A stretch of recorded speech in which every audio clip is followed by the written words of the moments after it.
What up, Marsh Pod?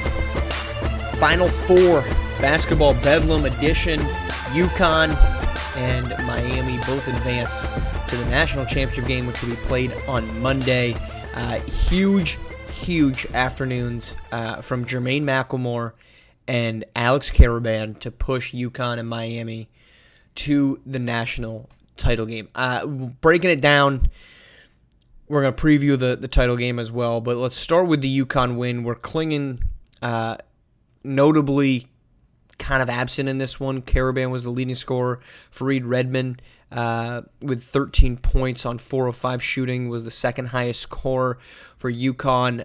They get a lot of contributions from a lot of people, but Karaban headlines it.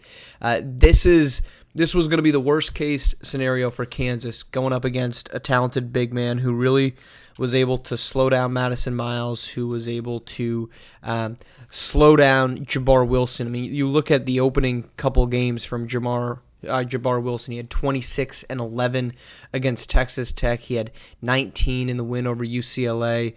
He played well in the Kentucky game. They won that one 87-80, but no show here from Kansas's Jabbar Wilson, and that's why this one goes on. Obviously, Karaban gets hot, 27 points. This is a really high-powered offense for UConn. That's not a surprise, but where they really locked in is on defense, and they held a team in Kansas who scored 110, 110, 81, and 87 in the first 4 rounds of basketball bedlam to 70 points. Now, look, 70 points to other programs is pretty good. It's not pretty good when you're going up against UConn, who, you know, for being a team that might not have that how do you want to call, maybe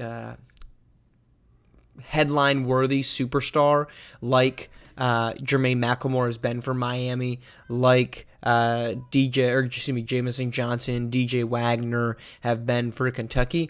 UConn doesn't really have that. Donovan Clingan's been really good, but he hasn't been elite. But Alex Karaban stepping up was huge. They got going. It's a difficult end for Kansas, but not to be too surprising. Second one, Miami beats Creighton. Jermaine McLemore continues to be absolutely incredible. Look at his splits. He's had only just one game in the tournament in which he hasn't had a double-double. 44 and 16 against Ohio State, 26 and 13 against Illinois, 24 and 8 against Xavier, and then, of course, 31 and 15 against Creighton. I think Jermaine McLemore, if he sticks around, which I expect him to, I think last time we chatted, I wasn't sure if he was going to be still with Miami next year.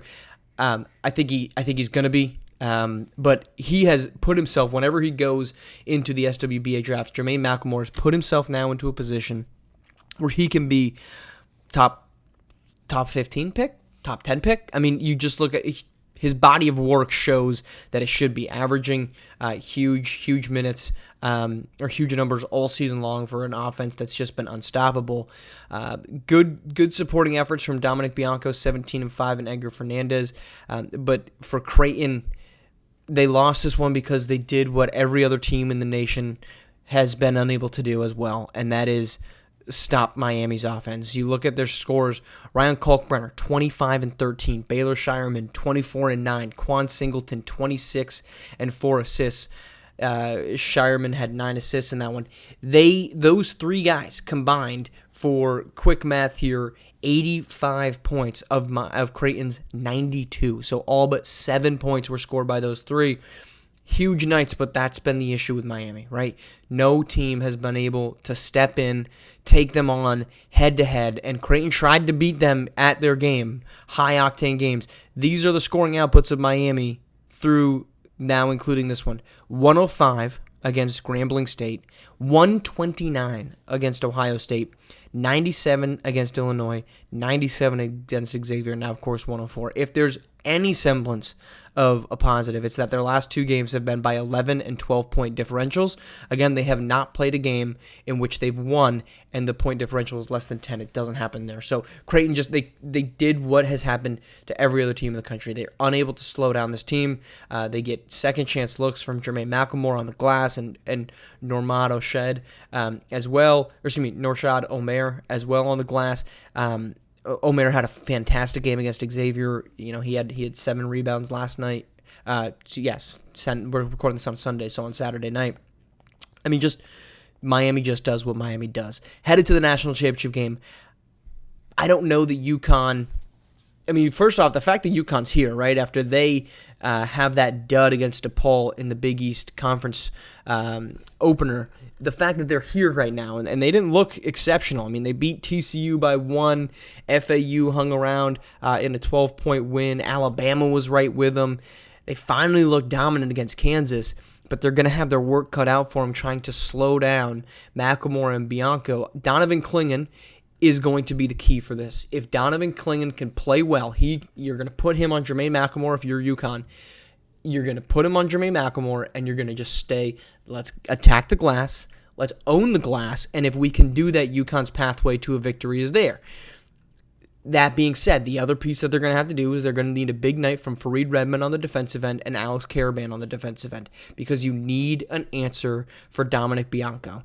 If neither of those two things happen, if UConn can't slow down Jermaine McLemore, if Clingan does not have a good game, and if Caravan and Redmond can't work to slow down Dominic Bianco, Miami's walking away with this.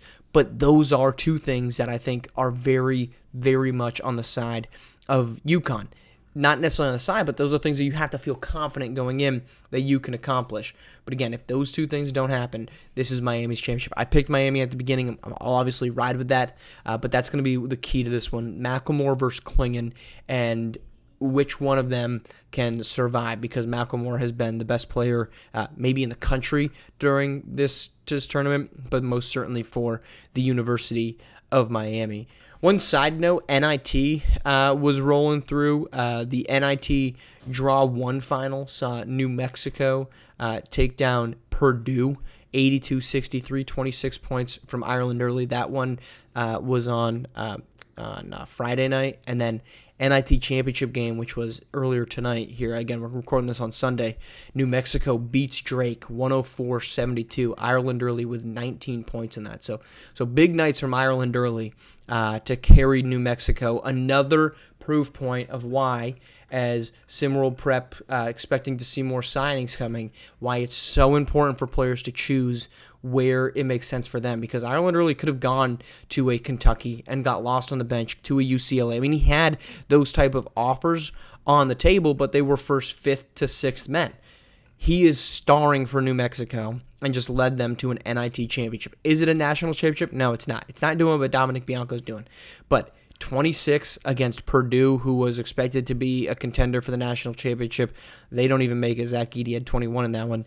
And then beating up on Drake, just a blowout, 104-72. This is not insignificant performances from Ireland early. And again, the reminder, find the program that makes sense for you, not finding a program that makes sense because it's got all these exciting, big names are attached to it, whatnot.